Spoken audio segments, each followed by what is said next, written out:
सुरजेवाला को केवल और केवल लीलाराम हरा सकते हैं, और हुआ भी कुछ यूं ही हुआ, पर मार्जिन काफ़ी कम रहा। लगता नहीं है कि अब की बार सुरजेवाला डबल पावर से आ गए तो कहीं ना कहीं भाजपा को मुश्किलों का सामना करना पड़ सकता है। सुरजेवाला जी के पास डबल पावर कहाँ से आई? हरियाणा ने उनको नकार दिया है, हरियाणा ने उनको नकार दिया है। देखिए वो अब राजस्थान से सांसद हैं और वही सेवाएं दे रहे हैं। अभी पत्रकार आपके माध्यम से आपका नाम सुनने को मिल रहा है उसका, परंतु ग्राउंड में वो कहीं नहीं है। तो चुनाव हारे हैं तो नहीं तो जमानत जब्त भी करा देगी जनता चुनाव। सुरजेवाला की तो जमानत जब्त भी करा देगी, तो जमानत जब्त भी करा देगी। कपी कमल की बात करते हैं, वहां पर तमाम पुराने नेता नजर नहीं आते भाजपा कार्यालय में। कहाँ चले गए वो पुराने नेता? क्या साइड बाय साइड कर दिया गया पुराने नेताओं को? क्यों नहीं दिखाई देते? तो भारतीय जनता पार्टी के कार्यालय से कभी कैथल से फ़ोन नहीं आता, कभी दिखाई क्यों नहीं दिए, कभी बुलाया नहीं गया? पुराने नेताओं का पत्ता कटता हुआ नजर आ रहा है। क्या पुराना कार्यकर्ता यहाँ पर बच पाएगा? है लीलाराम के कार्य से कितने संतुष्ट? कितना विकास हुआ है? खाली गली और नाली से विकास नहीं होता, मूलभूत सुविधाएं क्या दी है। कैथल में बड़ा शोर था पीजीआई बनेगी, परंतु पीजीआई के नाम पे लोगों से वोट ली गई। नायब सैनी की पत्नी जी वो चौथे नंबर पर आए हैं। और अगर बात करें तो कहीं कहीं ऐसी सीटें थी जहां पर बहुत मुश्किलों का सामना करना पड़ा जिला परिषद में भाजपा को। तो क्या लगता है ये सेमीफाइनल था 2024 का, अब उसके बाद जो बची हुई सीटें हैं निकाय चुनाव की वो भारतीय जनता पार्टी नहीं करवा रही है। अगर वहां पर नेगेटिव रिजल्ट आया तो लोकसभा चुनाव पर भी प्रभाव पड़ेगा, उसके बाद विधानसभा चुनाव पर भी प्रभाव पड़ेगा। तो कैसे जीत पाएंगे 2024? अगर भारतीय जनता पार्टी मुझे आशीर्वाद देती है तो मैं बिल्कुल उस चुनाव लड़ने के लिए तैयार हूँ। देखिए सुरजेवाला हार जीत का मैं सुरजेवाला से अपना कोई कंपैरिजन नहीं करता। नमस्कार, मैं हूं जयप्रकाश। कौन होगा कौन सी पार्टी से चेहरा? क्योंकि 2024 की लगातार बातचीत करता हुआ नजर आ रहा हूं और उन शख्सियत से आपको रूबरू करवा रहा हूं जो चुनाव में सियासी समीकरण बदल सकते हैं और तमाम पार्टियों से नाता रखते हैं, और टिकटार्थियों की दौड़ में कितने प्रबल दावेदार हैं वो भी आप खुद अंदाजा लगा सकते हैं, क्योंकि इंटरव्यू के माध्यम से तमाम उन शख्सियत से आपको रूबरू करवाता हुआ नजर आ रहा हूं। फिलहाल हमारे साथ भाजपा के तमाम पदों पर रह चुके धीरेन्द्र सिंह क्योड़क हैं। उनसे बातचीत करेंगे कि 2024 में क्या कुछ समीकरण रहने वाले हैं और उनकी क्या भूमिका रहने वाली है, क्योंकि तमाम नेताओं ने ताल ठोक दी है 2024 के लिए और टिकटार्थियों की दौड़ में बड़े नेताओं के पास जी हुजूरी और हाजिरी लगानी शुरू हो चुकी है। धीरेन्द्र जी बहुत बहुत स्वागत है आपका। और सबसे पहले बहुत बहुत धन्यवाद, और आपके सभी दर्शकों को मेरा नमस्ते प्रणाम जी। धीरेन्द्र जी मीठा सा सवाल, सबसे पहले मीठा शुरू करते हैं। भाजपा में तमाम पदों पर आप रहे हैं जी। क्योंकि हमारा ये खास कार्यक्रम है 2024 के लिए, हम उन लोगों से रूबरू करवा रहे हैं हमारे दर्शकों को जो अहम भूमिका निभा सकते हैं। तमाम चुनावों में आप गए, ड्यूटियाँ आपकी संगठन ने लगाई, तो 2024 में क्या आपको समीकरण लगते हैं और चेहरे के तौर पर किसको देखते हैं भाजपा में? देखिए भारतीय जनता पार्टी एक संगठनात्मक पार्टी है जी। और संगठन के नाते मैं 2002 से लेके अब तक लगातार काम कर रहा हूँ। संगठन जहाँ भी ड्यूटी देता है कार्यकर्ता वहाँ अपनी जिम्मेदारी निभाता है। भारतीय जनता पार्टी किसी को भी अगर कहेगी भी उसको टिकट दे दिया तो कार्यकर्ता उस पर काम करता है जी। इसमें क्योंकि भारतीय जनता पार्टी का जो संगठन है वो पन्ना प्रमुख तक बना हुआ है, बूथ अध्यक्ष से लेकर पन्ना प्रमुख तक। तो निस्संदेह भाजपा जिसको भी टिकट देगी वो आदमी चुनाव लड़ेगा और जीतेगा जी। कैथल में हमेशा ये देखा गया है कि सुरजेवाला का परिवार है, सुरजेवाला के परिवार से कोई चेहरा सामने नहीं आता कि मुझे भी टिकट चाहिए। और भाजपा की अगर बात करें तो भाजपा से दर्जनों भर चेहरे सामने आ जाते हैं चुनाव से 1 साल पहले कि मुझे भी टिकट चाहिए, मुझे भी टिकट चाहिए, मुझे भी टिकट चाहिए। तो कहीं ना कहीं जब टिकट कटती है तो गुटबाजी बनना स्वाभाविक हो जाता है। तो क्या लगता है? देखिए ऐसी बात नहीं है, भारतीय जनता पार्टी संगठनात्मक पार्टी है और उसका कार्यकर्ता एक परिवार का सदस्य है जी। हर व्यक्ति का अधिकार है पार्टी से टिकट मांगना और पार्टी को तय करना है एक मापदंड के अनुसार कि कौन अच्छा कार्यकर्ता चुनाव कौन जीत सकता है। पार्टी एक कोई टिकट मिलेगा, पार्टी उसको टिकट देती है और सभी कार्यकर्ता उसके साथ लगकर उसको चुनाव जिताने का काम करते हैं जी। 2002 से आपने बात की, तमाम पदों पर रहे और जिम्मेवारी निभाते हुए नजर आ रहे हैं, काफ़ी पुराने आप कार्यकर्ता हैं। तो टिकट को लेकर क्या कुछ जहन में आता है कि अगर भारतीय जनता पार्टी आप पर दाव खेलती है तो कैसी तैयारियां हैं? देखिए निस्संदेह अगर भारतीय जनता पार्टी मुझे आशीर्वाद देती है तो मैं बिल्कुल उस चुनाव लड़ने के लिए तैयार हूं। और भारतीय जनता पार्टी का मैंने कहा है कि भारतीय जनता पार्टी का जो कार्यकर्ता है बूथ अध्यक्ष और पन्ना प्रमुख तक है जड़ तक यानी। हाँ, जड़ तक है। जैसे भारतीय जनता पार्टी का कार्यकर्ता, मैं भी कार्यकर्ता रहा हूँ। कार्यकर्ताओं के बलबूते पर भारतीय जनता पार्टी को आपकी झोली में ये सीट देने का काम करेंगे हम भाजपा को, क्योंकि भारतीय जनता पार्टी का कार्यकर्ता सेवा भाव से काम करता है। उसके अंदर कोई छलपट, कोई मन में द्वेष नहीं रहता। वो स्वेच्छा से सेवा करने के लिए आया है और उसी आधार पर भारतीय जनता पार्टी का नेता कार्यकर्ता काम करता है और चुनाव जीतते हैं। लोगों के द्वारा कहा जा रहा था कि 2019 में कि सुरजेवाला को केवल और केवल लीलाराम हरा सकते हैं, और हुआ भी कुछ यूं ही हुआ, पर मार्जिन काफ़ी कम रहा। लगता नहीं है कि अब की बार सुरजेवाला डबल पावर से आ गए तो कहीं ना कहीं भाजपा को मुश्किलों का सामना करना पड़ सकता है। सुरजेवाला जी के पास डबल पावर कहाँ से आएंगी? हरियाणा ने उनको नकार दिया है। देखिए, वो अब राजस्थान से सांसद हैं और वही सेवाएं दे रहे हैं। अभी पत्रकार आपके माध्यम से आपका नाम सुनने को मिल रहा है उसका, परंतु ग्राउंड में वो कहीं नहीं है, किसी के दुख सुख में नहीं है। कोई भारतीय जनता पार्टी तो जनता की सेवा कर रही है। सुरजेवाला कहाँ नहीं है? कैथल विधानसभा में कहाँ नजर आ रहा है अभी? वो तो अभी राजस्थान में है। तो भारतीय जनता पार्टी का कार्यकर्ता, भारतीय जनता पार्टी के नेता आपको यहाँ लगातार ग्राउंड में नजर आ रहे हैं, तो यहाँ सेवा कर रहे हैं, तो भारतीय जनता पार्टी का कैंडिडेट निस्संदेह चुनाव जीतेगा। उनके भाई सुदीप सिंह सुरजेवाला भी अक्सर लोगों में जाते हुए नजर आ रहे हैं। आपने कहा सुख दुख में नहीं नजर आते। देखिए, वो तो लगातार उनको कैथल विधानसभा ने आशीर्वाद दिया है। खुद रणदीप सुरजेवाला रहे हैं, यहाँ से शमशेर सिंह सुरजेवाला जी रहे हैं, तो इतना तो फर्ज बनता है मानवता के अनुसार भी, इतना आशीर्वाद दिया था, लंबे टाइम तक कैथल में उन्होंने शासन किया है, तो दुख सुख में तो उन्हें रहना चाहिए, जाना भी चाहिए, ताकि जनता है, जनार्दन है। नहीं तो अब चुनाव हारे हैं तो नहीं तो जमानत जब्त भी करा देगी जनता जनार्दन। सुरजेवाला की अगर आशीर्वाद नहीं देंगे तो जमानत जब्त भी करा देगी जनता। जनता जनार्दन है, अगर जनता के बीच में आप नहीं रहोगे तो जनता जमानत जब्त भी करा सकती है। तो अगर बात करें तो संगठन को लेकर, संगठन आपने कहा कि अंदर तक बनाया हमने, पन्ना प्रमुख तक बनाए हुए हैं, नियुक्त किए हुए हैं, पर संगठन की अगर बात करें तो कहीं कपी कमल की बात करते हैं, वहाँ पर तमाम पुराने नेता नज़र नहीं आते भाजपा कार्यालय में। कहाँ चले गए वो पुराने नेता? क्या साइड बाय साइड कर दिया गया पुराने नेताओं को? क्यों नहीं दिखाई देते, चाहे वो रवि भूषण गर्ग हो या फिर और पुराने नेता? आप तो 20 साल का तजुर्बा है आपका, तो आप क्यों नहीं दिखाई देते तमाम कार्यक्रमों में? नहीं, ऐसी बात नहीं है। कपिल कमल में जाते हैं। भारतीय जनता पार्टी की संगठन की पद्धति है, संगठन में जिसको जो जिम्मेवारी दी है वो कार्यकर्ता उसकी पूरी ईमानदारी से उसको निभाता है। जिसको जिम्मेवारी लगी है कार्यक्रम करने की वो कार्यक्रम करते हैं। हमारी ड्यूटी लगी, आपने यूपी में जाना है, वहाँ हम गए। हमारी ड्यूटी लगी गुजरात जाना है, सुरेंद्रनगर, वहाँ गए। पिछले चुनाव में मैं किलायत विधानसभा में था, उससे पहले गोला में था। तो संगठन में ड्यूटियां लगती रहती है, कौन आदमी कहाँ जाएगा, क्या काम करेगा, उसी अनुसार सभी कार्यकर्ता काम करते हैं। तो भारतीय जनता पार्टी के कार्यालय से कभी कैथल से फोन नहीं आता, कभी दिखाई क्यों नहीं दिए, कभी बुलाया नहीं गया?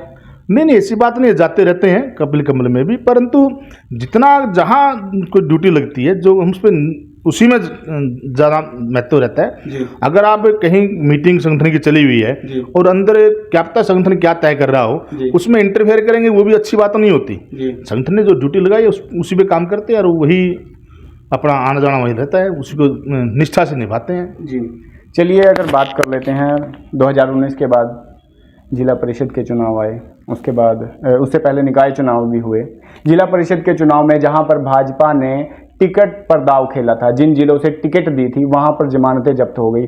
नायब सैनी की पत्नी जी वो चौथे नंबर पर आए हैं। और अगर बात करें तो कहीं कहीं ऐसी सीटें थी जहां पर बहुत मुश्किलों का सामना करना पड़ा जिला परिषद में भाजपा को। तो क्या लगता है ये सेमीफाइनल था 2024 का, अब उसके बाद जो बची हुई सीटें हैं निकाय चुनाव की वो भारतीय जनता पार्टी नहीं करवा रही है। अगर वहां पर नेगेटिव रिजल्ट आया तो लोकसभा चुनाव पर भी प्रभाव पड़ेगा, उसके बाद विधानसभा चुनाव पर भी प्रभाव पड़ेगा। तो कैसे जीत पाएंगे 2024? देखिए, ऐसी बात नहीं है।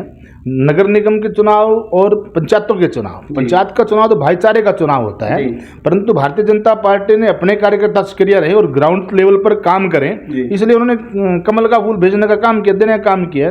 कहीं ना कहीं पारिवारिक कम ज़्यादा भी, किसी का छोटा धड़ा है परिवार का, कहीं बड़ा धड़ा है, तो इस कारण से चुनाव हार जीत होती है। संगठन और विचारधारा में कोई फर्क नहीं है। भाजपा की जो विचारधारा है उससे लोग खुश हैं और निस्संदेह उस पर फूल चढ़ाने। जिला परिषद में आपने कहा भाईचारे की बात है, भाईचारे की बात कहाँ रह गई जहां पर टिकट पर दावा खेल गई भाजपा? टिकट देने के बावजूद भी आपके प्रत्याशी हार गए, कैसे जीतेंगे 2024? निकाय चुनाव आप नहीं करवा रहे हैं, क्या डर गई है भाजपा? नहीं नहीं, बिल्कुल नहीं डरी। निकाय चुनाव भी होने वाले हैं, पर तो जो कह रहा हूँ कि मैं जो ग्राम लेवल होता है, आप पत्रकार बंधु हैं, ग्राउंड में रहते हैं, पार्टी ने टिकट एक आदमी को दिया, कार्यकर्ता लगे भी, परंतु जो सामने वाला कैंडिडेट होता है उसका कैंडिडेट का अपना परिवार इतना बड़ा होता है जो एक तो संगठन का परिवार होता है, एक व्यक्तिगत पारिवारिक परिवार होता है जिसको समाज में आना जाना वो रहता है, जिसमें उसका दूसरे पार्टी अगर धड़ा बढ़ा हुआ परिवार हो, तो इस कारण से थोड़ा वो रहा। नहीं तो कैथल की बात करो ना आप, कैथल में हम चुनाव जीते हैं, एक ही सीट पे दो प्रत्याशी भाजपा के रहे हैं, आमने सामने रहे हैं, हमने टिकट नहीं दिया और हम चुनाव जीते हैं। किनको नहीं दिया था टिकट? कैथल की बात करें चुनाव में, जिला परिषद के चुनाव में भाजपा ने टिकट नहीं दी किसी को भी। अंदरूनी खाते किसी के साथ तो नहीं लगे? नहीं, खुला चुनाव रहा है। और मैं तो कह रहा हूँ कि मेरे वार्ड नंबर 12 से लगा लो, दोनों ही कार्यकर्ता भाजपा के थे, दोनों फर्स्ट और सेकंड भाजपा ही रही है वहाँ पे। अब देखिए कितना यहाँ नहीं, तीसरी पार्टी का, अन्य पार्टी का कैंडिडेट तो कहीं मुकाबले में भी नजर नहीं आया। गठबंधन की बात कर लेते हैं, जहाँ पर गठबंधन में सरकार चली हुई है और अक्सर जजपा कहती है कि अभी तक गठबंधन सही चल रहा है, और समय के जहन में क्या कुछ होगा? जजपा सामने होगी, क्योंकि साफ तौर पर है कि गठबंधन टूटेगा। कहीं ना कहीं ओपी धनखड़ ने भी कह दिया कि हमारी तैयारियां पूरी है, तो जजपा सामने होगी, रणदीप सिंह सुरजेवाला सामने होंगे। कैसे आप रण में लड़ पाएंगे? देखिए, जजपा का अपना विचारधारा है, उसका अपना संगठन है, उसके संगठन की विचारधारा उसकी अपनी है। भारतीय जनता पार्टी की विचारधारा, उसका संगठन का कार्यकर्ता उसकी अपनी है। भारतीय जनता पार्टी ने आम आदमी को, आम लोगों को बहुत कुछ लाभ देने का काम किया है। आप आयुष्मान कार्ड को देख लो, कितने लोगों को दियो, रियायत कम रेट पे मकान देने का काम भारतीय जनता पार्टी कर रही है।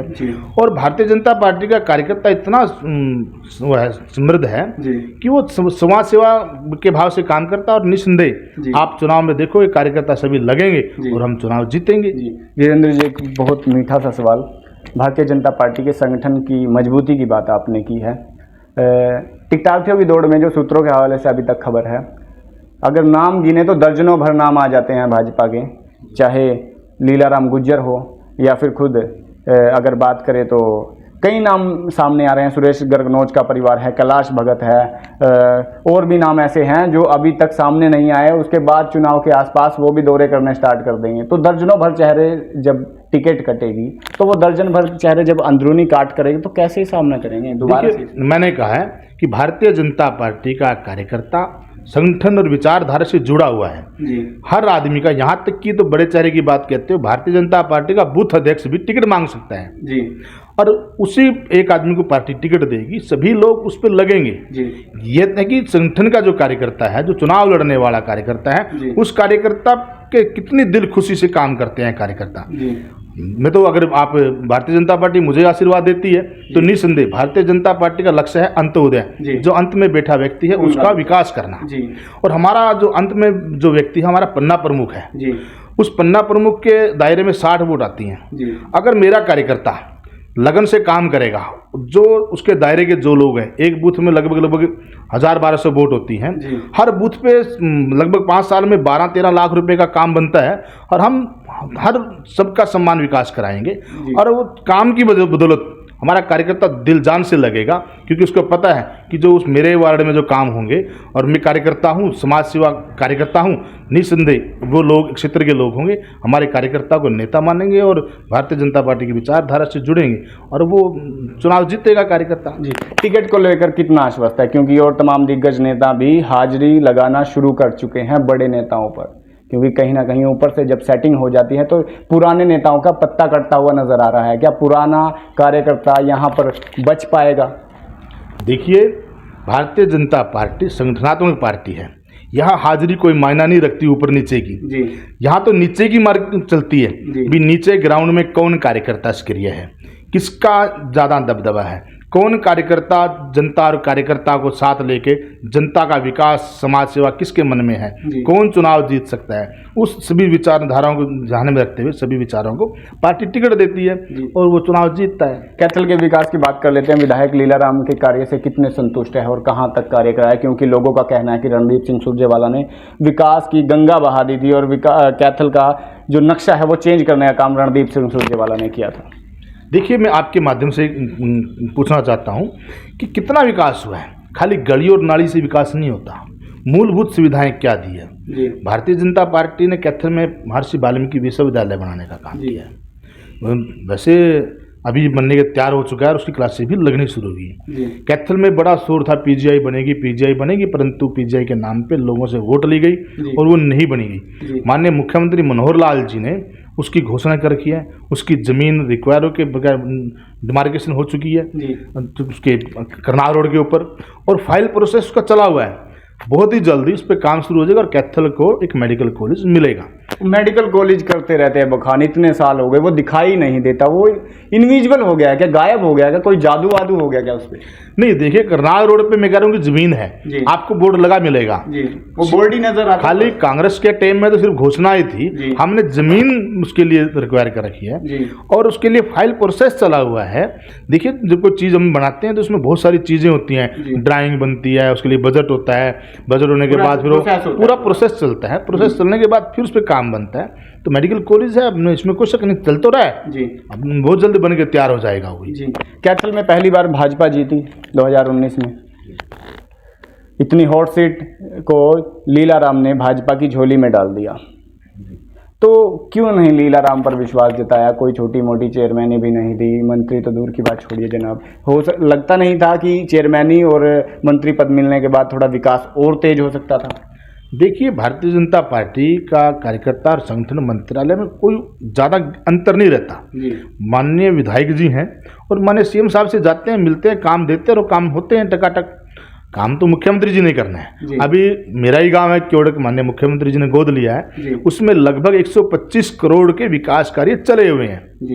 वहाँ पे पशु विज्ञान केंद्र बना हुआ है पशुओं के लिए। कैथल में यानी जो ग्रामीण क्षेत्र है, मैं तो ग्रामीण क्षेत्र की बात करूँगा, गांव में पशु बहुत रखते हैं लोग, पशु के इलाज के लिए करनाल जाओ या हिसार जाओ, भिवानी, बड़ी समस्या थी, परंतु कैथल में ही पशु मेडिकल कॉलेज तैयार हो चुका है। वहाँ अगले महीने 2-3 महीने में डॉक्टर की आ जाएंगे तो लोग अपना इलाज करा सकते हैं पशुओं का, ताकि लोग पशु ज़्यादा से ज़्यादा रखें, अच्छी नस्ल के पशु रखें। एक डेयरी भी एक व्यापार है और दूध बेच के अपना गुजारा करें लोग जी। तो अंत में टिकट को लेकर कितना आश्वस्त है और जो तमाम आपके हलके के लोग आपसे देख रहे हैं उनसे क्या अनुरोध करना चाहेंगे? देखिए, अगर भारतीय जनता पार्टी मुझे आशीर्वाद देगी, ये फैसला भारतीय जनता पार्टी का है, अगर आशीर्वाद देगी तो निसंदेह मेरा तो कार्यकर्ताओं से आपके माध्यम से एक निवेदन है कि मेरे कार्यकर्ता पूरी दिल जान से लगेगा, कार्यकर्ताओं का मान सम्मान में किसी प्रकार की कोई कमी नहीं आने दी जाएगी। बूथ अध्यक्ष से छोड़िए पन्ना प्रमुख तक के कार्यकर्ताओं को भी पूरा मान सम्मान दिया जाएगा। और अगर मैं चुनाव जीतता हूं तो कार्यकर्ता अपने आप को गर्वित महसूस करेंगे, इसमें कोई शक नहीं है। तो ये आप मानते हैं कि सुरजेवाला से आप जीत चुके हैं पहले ही? देखिए, सुरजेवाला में हार जीत का मैं सुरजेवाला से अपना कोई कंपैरिजन नहीं करता जी। मेरा लक्ष्य चुनाव जीतने का है कि हम चुनाव कैसे जीतेंगे। और निसंदेह भारतीय जनता पार्टी की विचारधारा जो है, कार्यकर्ता है, संगठन है, समाज सेवा उसके कार्यकर्ताओं की भावना है, कोई स्वार्थ नहीं है, निस्वार्थ काम करते हैं, तो उसी के बलबूते हम चुनाव जीतेंगे। तो इन्होंने साफ तौर पर जाहिर कर दिया है, अगर भारतीय जनता पार्टी इन पर दाव खेलती है 2024 में तो कैथल के विकास को लेकर झड़ी लगा देने वाले हैं। और तमाम उन समीकरणों को भी याद कर लीजिएगा, क्योंकि 2019 में पहली बार भाजपा को कैथल में जीत हासिल हुई थी और 2024 में क्या कुछ लगता है कमेंट बॉक्स में राय जरूर दीजिएगा और इस वीडियो को ज़्यादा से ज़्यादा शेयर जरूर कर दीजिएगा। और मैं आपसे दोबारा से अपील करता हूं कि चैनल को फॉलो जरूर कर लीजिएगा।